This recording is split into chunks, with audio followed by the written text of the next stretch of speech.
কি? প্রথমে আমি রাজ্যের সাধারণ সম্পাদক সঞ্জয় সিং মহাশয়কে মাননীয় প্রধানমন্ত্রী নরেন্দ্র ভাই মোদীকে অঙ্গবস্ত্র দিয়ে স্বাগত করার জন্য অনুরোধ জানাচ্ছি।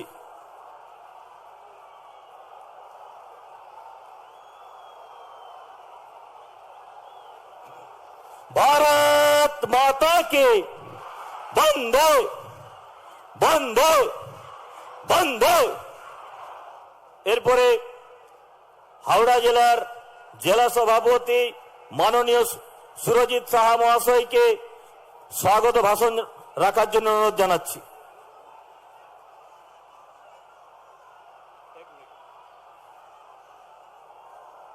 ভারত মাতা কি।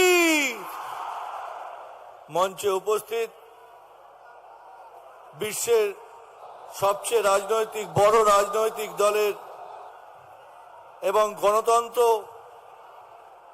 যে পূর্ণভূমি, সেই পূর্ণভূমির যশস্বী প্রধানমন্ত্রী মাননীয় শ্রী নরেন্দ্র দামোদর দাস মোদী, ওনাকে জানায় হাওড়া সদর জেলার তরফ থেকে গৈরিক অভিনন্দন। মঞ্চে উপস্থিত হাওড়া জেলার নেতৃত্ববৃন্দ, রাজ্যের নেতৃত্ববৃন্দ এবং যারা দূর দূর থেকে হাওড়া সদর জেলার কোন কোন থেকে এসছেন, প্রত্যেক যে দেবতুল্য কার্যকর্তাবৃন্দ নেতাদেরকে জানাই ভারতীয় জনতা পার্টির হাওড়া সদর জেলার তরফ থেকে গৈরিক অভিনন্দন। আমরা আজকে আমাদের এই পূর্ণভূমিতে উপস্থিত হয়েছেন যশস্বী প্রধানমন্ত্রী। আমরা আজকে এখান থেকে প্রতিজ্ঞা করব যে হাওড়া সদরের যে 8খানা সিট আছে, সেই 8খানা সিট আমরা নরেন্দ্র মোদীজির হাতকে শক্ত করার জন্য এবং এখানে 200-র অধিক সিট পাওয়ার জন্য হাওড়া সদর জেলার তরফ থেকে 8খানা সিট আমরা নরেন্দ্র মোদীজির হাতে তুলে দেব। একবার সবাই জোর করে বলুন, একবার আমরা 8খানা সিট হাওড়া সদর জেলার তরফ থেকে নরেন্দ্র মোদীজির হাতে তুলে দেব এবং এখানে 200-র অধিক সিট পেয়ে আমরা ভারতীয় জনতা পার্টির সরকার করব। তাই জোর করে একবার সবাই বলুন, বন্দে মাতরম, নরেন্দ্র মোদী জিন্দাবাদ, নরেন্দ্র মোদী জিন্দাবাদ। নমস্কার, ভারত মাতা কি জয়। ধন্যবাদ মাননীয় সুরজিৎ সাহা মহাশয়কে। এরপরে আপনারা এই প্রখর রৌদ্রে ঘন্টার পর ঘন্টা যাকে শোনার জন্য অপেক্ষা করে আছেন, সেই বিশ্ব দরবারের যশস্বী নেতা, যশস্বী প্রধানমন্ত্রী মাননীয় নরেন্দ্র ভাই মোদীকে আমি বক্তব্য রাখার জন্য অনুরোধ জানাচ্ছি। সকলেই বলবো জয় জয় শ্রীরাম, भारत माता के।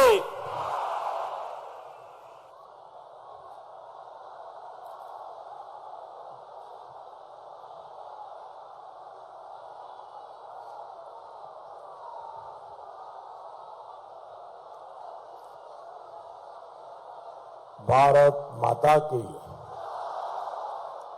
भारत माता की।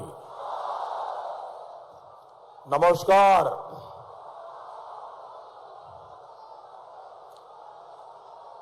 शरद चंद्र चट्टोपाध्याय,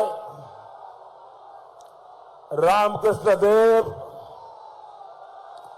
और श्री रामकृष्ण परमहंस की समृद्ध परंपरा को पोषित करने वाली हावड़ा की धरती को मेरा शत शत प्रणाम।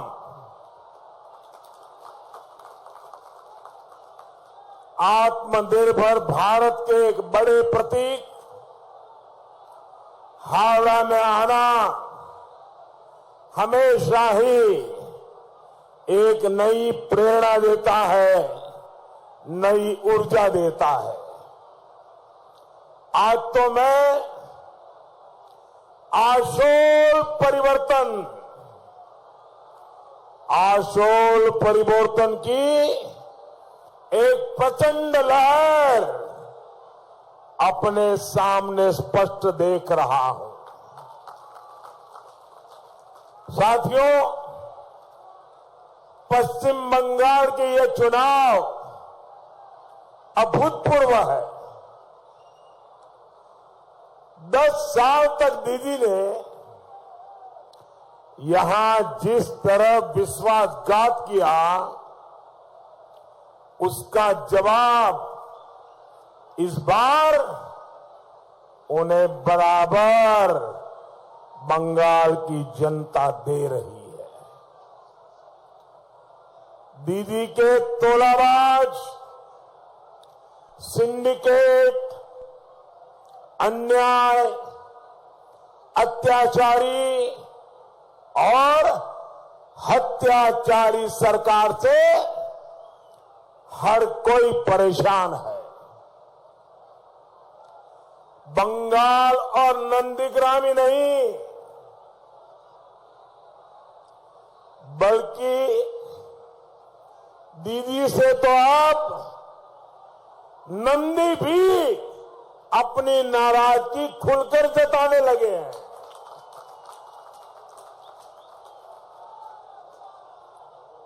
भाई और बहनों, स्थिति ये आ गई है कि दीदी के दल को आज पोलिंग बूथ पर पोलिंग एजेंट नहीं मिल रहे। कुछ दिन पहले तक दीदी चुनाव आयोग पर, केंद्रीय वाहिनी पर पोलिंग एजेंट्स को रोकने का आरोप लगा रही थी। अब वो खुलेआम मान रही है कि उनके पोलिंग एजेंट्स ही उनके विरुद्ध बगावत करने लगे हैं। असल में हर गांव में माताओं बहनों का बहुत अधिक दबाव टीएमसी के कार्यकर्ताओं पर ही है। घर में ही दबाव पैदा होना शुरू हो गया है और माताओं और बहनों का अपने परिवार के व्यक्तियों पर दबाव क्या है?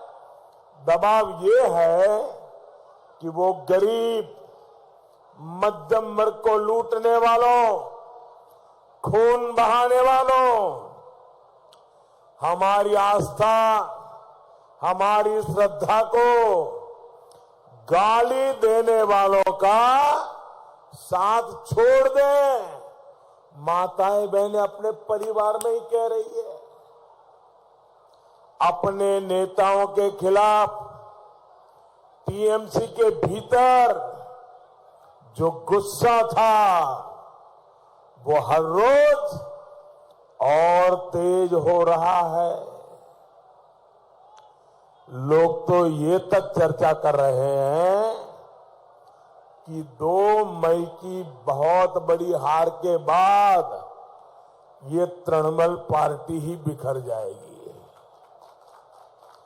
टी उधर जाएगा, एम उधर जाएगा, सी उधर जाएगा। भाइयों और बहनों, आज मैं हावड़ा की भूमि पर ऐसे समय पर आपके बीच उपस्थित हूं जब बीजेपी का स्थापना दिवस है। बीजेपी की स्थापना के प्रेरणा पुंज है इसी धरती पर जन्म लेने वाले डॉक्टर श्यामा प्रसाद मुखर्जी। डॉक्टर मुखर्जी कहते थे कि शासन राज करने के लिए नहीं बल्कि नागरिकों के सपने पूरे करने का माध्यम होता है। यही तो आशोल परिवर्तन है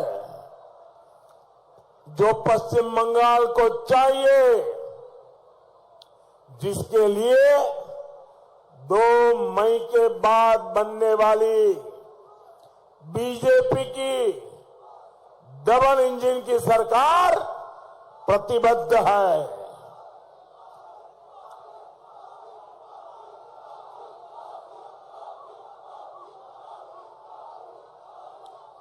दोस्तों, आपका प्यार मेरी सर आंखों पर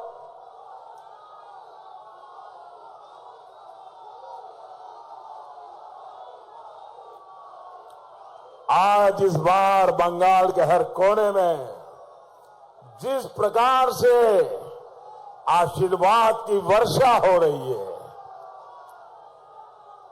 आपके प्रेम में कोई भीग जाए इतना तो मैं समझता हूं, आपने तो मुझे अपने प्रेम में डुबो दिया है भाइयों।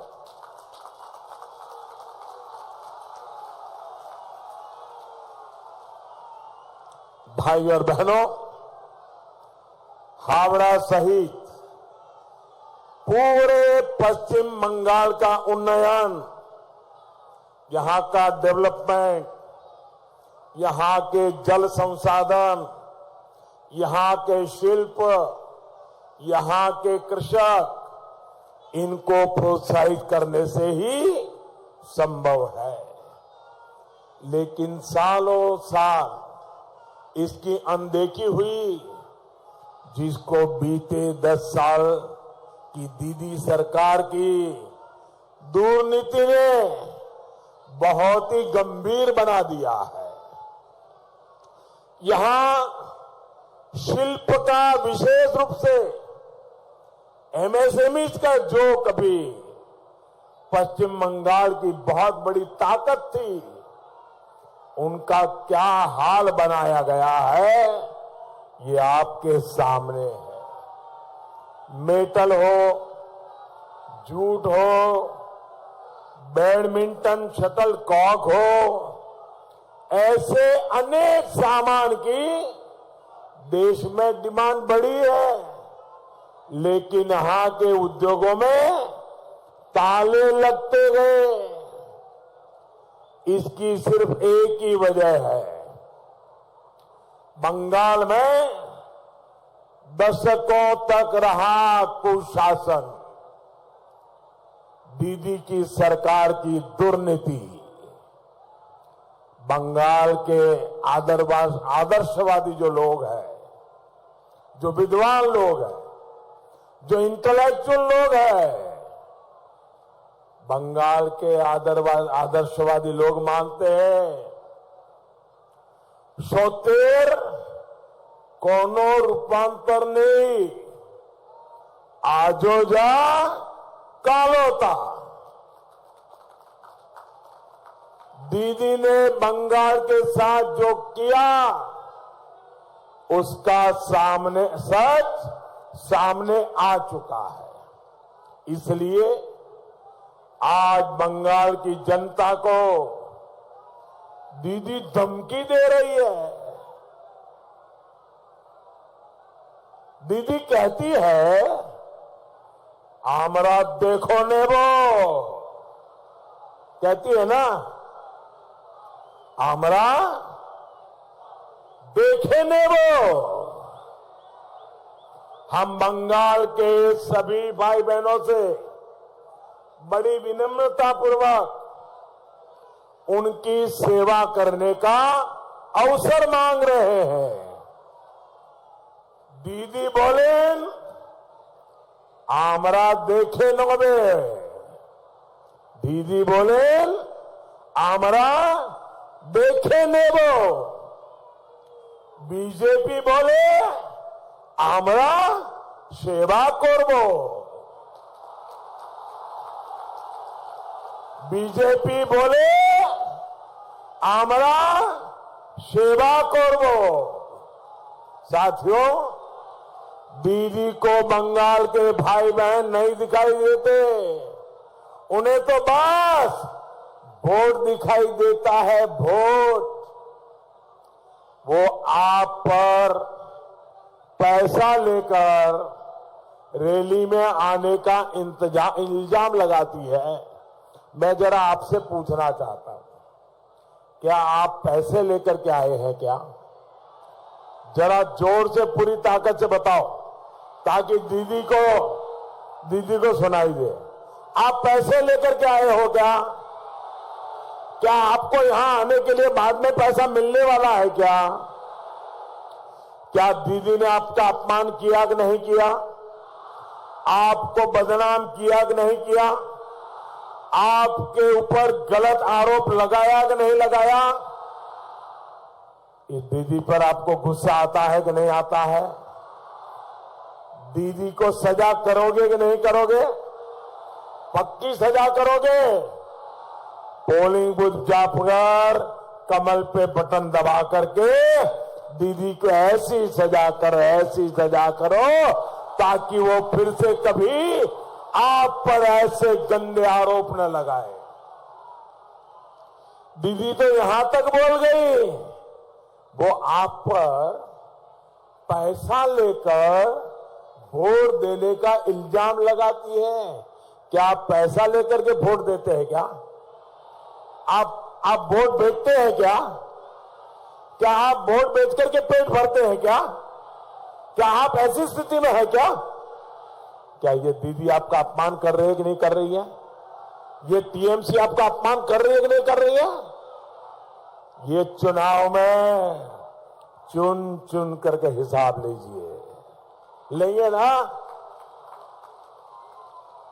दीदी में इतना अहंकार हो गया है कि वो बंगाल के हमारे वोटर भाई बहनों को अपनी जागीर समझने लगी है। दीदी ने बंगाल की जनता के लिए ही कहा था, मैं याद कराता हूं, दीदी ने बंगाल की जनता के लिए क्या कहा था? जे गोरू दूध दाए तार लातियों खेते हो। याद है ना दीदी? दीदी याद है ना? आपको याद है ना? आपको याद है ना?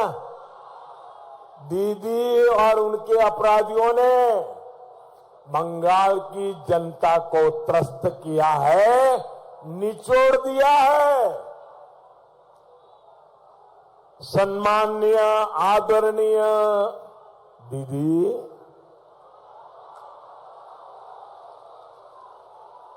आदरणीय दीदी, ओ दीदी,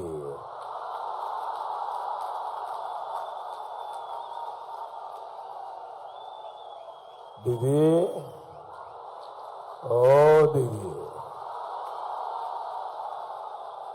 कितना विश्वास किया था बंगाल के लोगों ने आप पर। आपने बंगाल के लोगों का विश्वास तोड़ दिया। आपने बंगाल के भावुक लोग हैं, इमोशनल लोग हैं, आपने बंगाल के लोगों का दिल तोड़ दिया। दीदी, आपने बंगाल के लोगों का दिल तोड़ दिया। लेकिन दीदी, आप याद रखिए, दीदी आप याद रखिए, पापेर धन प्रायश्चिते जाए। पापेर धन प्रायश्चिते जाए।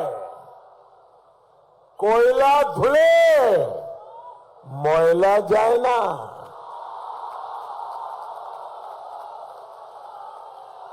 कोयला धुले मोयला जाए ना। साथियों, हार की हताशा में दीदी आजकल मुझ पर गालियों की बौछार कर रही है। बंगाल के लोग दीदी का ये आचरण देखकर बहुत दुखी हैं। देश और दुनिया में इसकी चर्चा हो रही है कि बंगाल की एक कौन की छवि दीदी प्रस्तुत कर रही है। आजकल दीदी को मेरे उच्चारण पर भी बहुत ऐतराज हो रहा है। बंगाल के मेरे भाइयों बहनों, आपको एक जानकारी बताता हूं, आपको अच्छा लगेगा सुनकर के। बताऊं?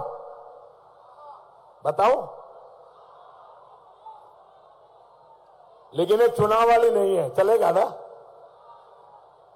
ऐसा है प्रधानमंत्री के तौर पर हमारे जो सांसद है देश के, हमारे जो मुख्यमंत्री वर्ग है, उनका जब जन्मदिन होता है तो मेरी ऑफिस से मैं एक चिट्ठी लिखता हूं सबको। और मैंने प्रधानमंत्री बनने के बाद पहले तो अंग्रेजी में चिट्ठी चली जाती थी, मैंने आने के बाद हर एमपी को उसकी मातृभाषा में मैं चिट्ठी लिखता हूं, मुख्यमंत्री को भी उसकी मातृभाषा में चिट्ठी लिखता हूं। अब ये परंपरा मैंने शुरू की है, लेकिन इसका मतलब ये नहीं कि मुझे हर भाषा का बहुत ज्यादा ज्ञान है। इसका सीधा साधा अर्थ यह है कि मेरा हर भाषा के प्रति सम्मान है, इसलिए मैं ऐसा करता हूं। जब मैंने दीदी को बांग्ला भाषा में जन्मदिन की बधाई दी तो उन्होंने मुझे गुजराती में जवाब दिया और मुझे इतना अच्छा लगा कि यही सच्चे अर्थ में भारत की विशेषता है। इतनी भाषाएं, इतनी बोलियों वाला समृद्ध देश दुनिया में कोई नहीं है। इसलिए मैं जहां जाता हूं वहां की स्थानीय भाषा में एक दो वाक्य बोलने का प्रयास जरूर करता हूं। बंगाली नहीं, मैं जब तमिलनाडु जाता हूं तो कोशिश करता हूं कि तमिल भाषा के कुछ शब्द अवश्य बोलूं। मैं जब केरल जाता हूं तो प्रयास करता हूं कि मलयालम भाषा के कुछ शब्द बोलूं। ये हर भाषा के लिए अपनेपन का, श्रद्धा व्यक्त करने का मेरा एक तरीका है। ठीक है, उच्चारण की गलतियां होती हैं, लेकिन मैं पूरी ईमानदारी से प्रयास तो करता हूं। मैं तो हिंदी में भी बात करता हूं तो उसमें भी अनेक गलतियां होती हैं।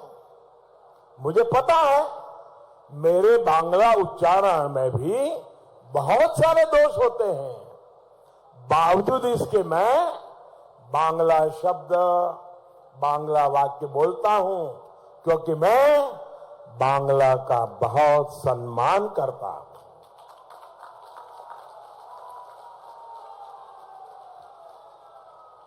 दीदी, ओ दीदी, अरे इसको तो प्रोत्साहित करना चाहिए, लेकिन वो मेरे इस प्रयास पर भी भड़की हुई है।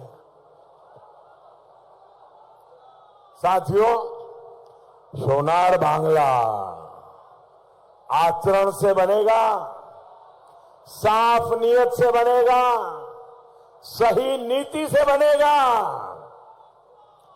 বাংলার আচরণ হলো পরিচ্ছন্ন ব্যবহার, বাংলার আচরণ হলো মানব প্রেম ও দেশ প্রেম, বাংলার আচরণ হলো সত্যতার প্রতি নিষ্ঠা, বাংলার আচরণ হলো সেবা, तेगो बलिदान। साथियों, हावड़ा सिर्फ पश्चिम बंगाल की नहीं बल्कि पूरी दुनिया में भारत की पहचान का एक बड़ा प्रतीक रहा है। हावड़ा ब्रिज हमारे किस्से कहानियों से लेकर भारत की कनेक्टिविटी की भी पहचान रहा है, लेकिन दुर्नीति के लंबे कालखंड ने हावड़ा को क्या दिया? सिर्फ और सिर्फ दुर्दशा। दिधीर 10 বছরের রাজত্বে পৌরসভা আর পৌর নিগমগুলি মানুষকে ঠিকমতো পৌর পরিষেবা প্রদানে বেশি গুরুত্ব না দিয়ে building plan, water connection, parking अनुमोदने कटमनी, दुर्नीति, सिंडिकेट, टोलबाजी के अग्राधिकार दिए छे। इलेक्शन ना करिए लोकल सेल्फ गवर्नमेंट के राजनीतिक दलेर ऑफिस बनिए दीक्षे साथियों, तृणमूल के सिंडिकेट का आंखों देखा हाल बताने वाला एक टैप पूरे देश में चर्चा का विषय बना हुआ है। न्यू टाउन से कैसे कंस्ट्रक्शन का सिंडिकेट विकसित हुआ, कैसे हावड़ा सहित पश्चिम बंगाल के अनेक शहरों को भाईपो सर्विस टैक्स ने बेहाल कर दिया, ये पूरे देश ने सुना है। हालात ये है कि सड़कें पानी से भरी रहती है और घरों में पानी आता नहीं है। गंदा पानी पीने से यहां के बच्चों में हैजा जैसी बीमारियां आम हो गई है। गंगा किनारे भी लोग प्यासे हैं। ये कहावत दीदी सरकार की दुर्नीति ने सही साबित की है। केंद्र सरकार ने यहां के सीवेज सिस्टम को ठीक करने के लिए पैसा भेजा, लेकिन वो भी सिंडिकेट की भेंट चढ़ गया। यहां के मिडिल क्लास को कंस्ट्रक्शन माफिया से बचाने के लिए केंद्र सरकार रेरा कानून लेकर के आई। पूरे देश में कानून लागू हो गया, लेकिन दीदी ने रियल एस्टेट माफिया के दबाव में रेरा कानून भी यहां लागू नहीं होने दिया। हमने झुग्गियों में रहने वाले गरीबों के लिए पीएम आवास शहरी के तहत लाखों घर स्वीकृत किए गए, लेकिन तोलेबाजों ने वो भी लटका दिए। माननीय दीदी, ओ दीदी, रोड़े अटकाने का आपका ये खेला अब बंद होने वाला है।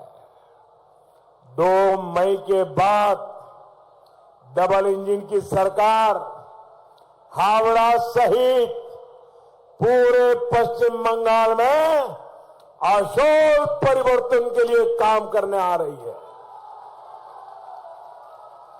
बीजेपी सरकार की पहली ही कैबिनेट बैठक में गरीबों, कृषकों, मजदूरों और मिडिल क्लास को राहत देने का सिलसिला शुरू कर दिया जाएगा।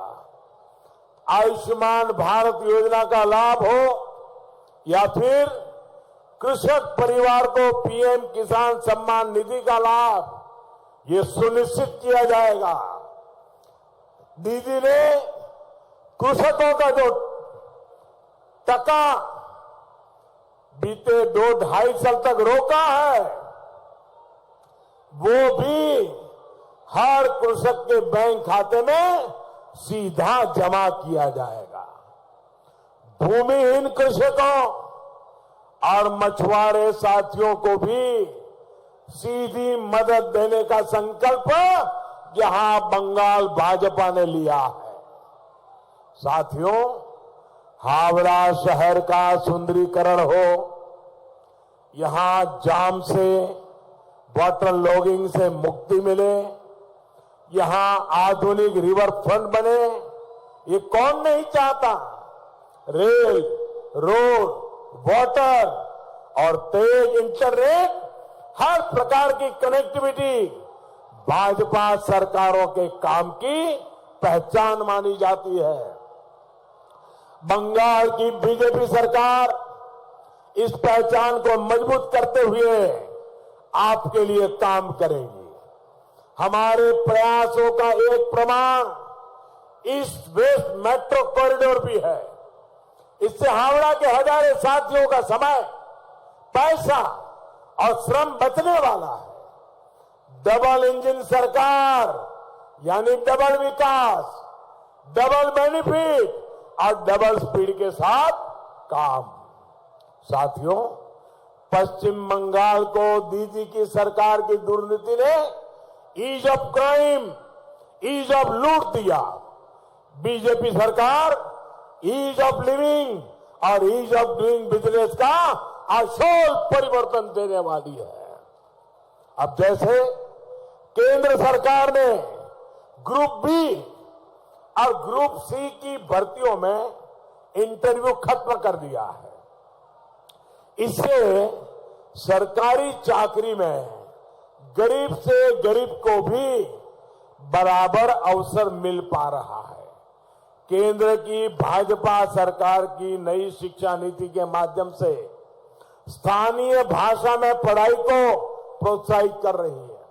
भाजपा सरकार की कोशिश है कि मेडिकल, इंजीनियरिंग जैसे अनेक टेक्निकल विषयों की पढ़ाई भी स्थानीय भाषाओं में हो।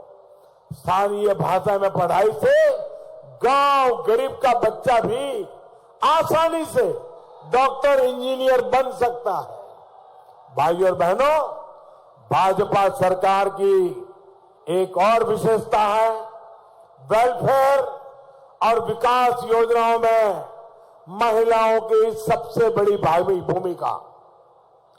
टॉयलेट से लेकर बेटी बचाओ, बेटी पढ़ाओ, उज्ज्वला गैस कनेक्शन और जल जीवन मिशन, हर स्कीम बहनों बेटियों की सुविधा और सम्मान को ध्यान में रखते हुए चलाई जा रही है।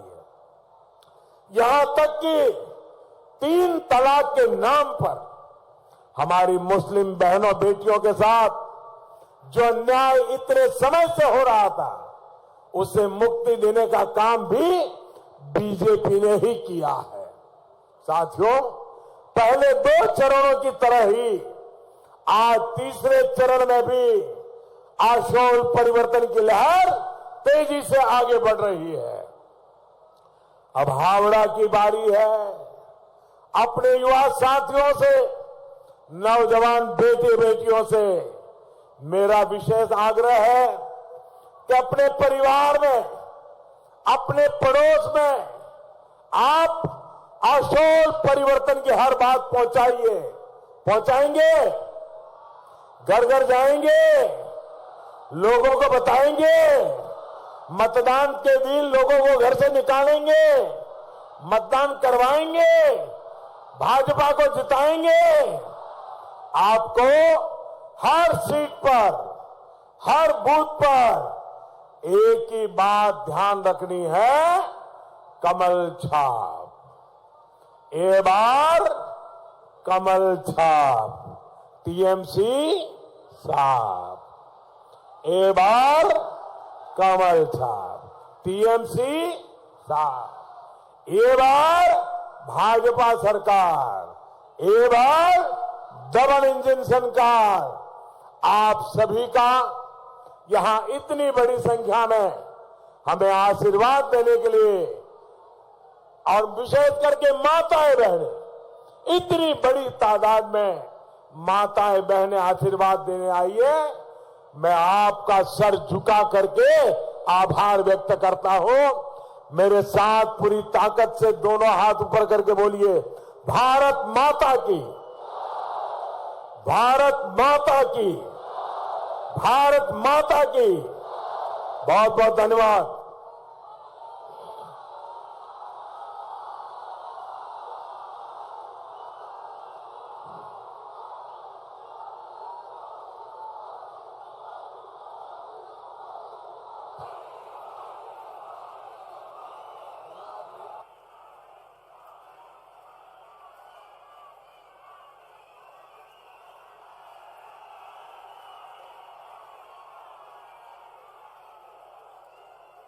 भारत माता की जय श्री राम। वंदे मातरम।